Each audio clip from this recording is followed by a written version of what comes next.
순환절기에는 아침, 저녁으로 큰 일교차에 적응하는 과정에서 생체 리듬의 변화가 생기게 되고요. 그 과정에서 에너지 소비가 늘어나게 되는데 그로 인해서 면역세포에게 돌아가는 에너지의 몫이 상대적으로 줄어들게 돼요. 그러면서 면역력이 떨어질 수 있게 됩니다. 아니 면역력이 저희가 이제 중요한 거를 요즘 들어서 꽤 자세하게 알게 됐는데 이 면역력이라는 게 정확하게 뭐예요?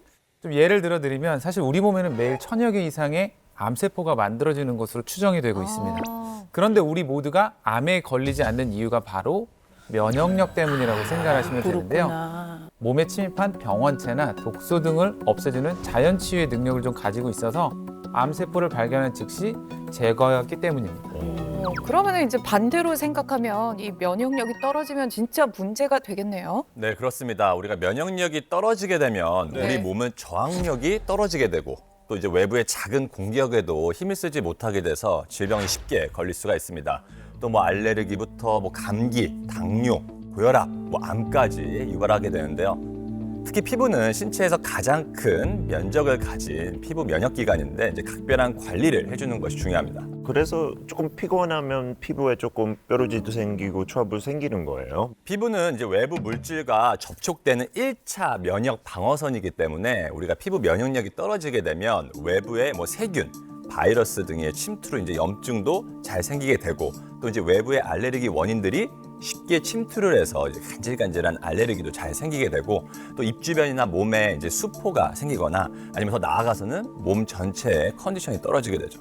면역력이 왜 떨어지는 거예요? 비만한 상태이거나 혹은 이제 식사할 때 편식을 많이 하는 사람들, 영양이 너무 또 과잉되거나 부족했을 때 면역 기능이 저하되면서 생길 수가 있고요. 중금속에 의한 중독, 그리고 또 흡연 이런 것들도 원인이 될 수가 있습니다. 그리고 또 하나 이야기 드리고 싶은 게 바로 이제 수면 부족이 또 큰 이유가 될 수 있는데요. 수면 부족이 또 큰 이유가 될 수 있는데요. 우리 모두의 이야기입니다. 우리 잠을 못 진짜 잤어요. 다 그래요, 다. 그래서 오늘은 위험한데 많이 못 자가지고. 그러니까요. 두잘 푹 잔 것 같은데. 2시간 잤어요. 두잘 푹 자. 네. 2시간 잤어요? 네. 선배님도 보게 되고 네. 우리 이렇게 좋은 친구들 만나니까 잠이 하나도 안 근데 오더라고요. 약간 거짓말도 병이지 않아요? 아니 진짜로. 괜찮아요?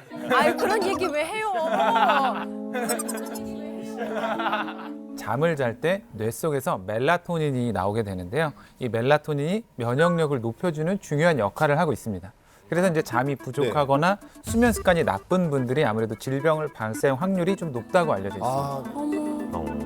이제 일 때문에 좀 가끔 못 잘 때가 있잖아요. 그렇죠. 그럼 피부 상태가 진짜 달라져요. 그러니까 막 약간 좀 퍼석거린다고 그럴까? 푸석푸석하죠. 약간 그런 좀 드라이한 느낌이 좀 들거든요. 네, 이제 면역력을 떨어뜨리는 결정적인 또 하나의 원인이 있는데 우리가 이제 태어날 때부터 가진 선천 면역세포인 이제 NK 세포의 활성도가 나이가 들수록 계속해서 이제 떨어지게 됩니다. 나이 들면 막 기력 떨어진다 막 그러는 게 면역력 때문이었군요. 네, 이제 면역력이 떨어지면 네. 대표적으로 나타나는 질환이 우리가 이제 통증의 왕으로 불리는 뭐죠? 대상포진인데요. 대상포진 네. 정말 아픈데.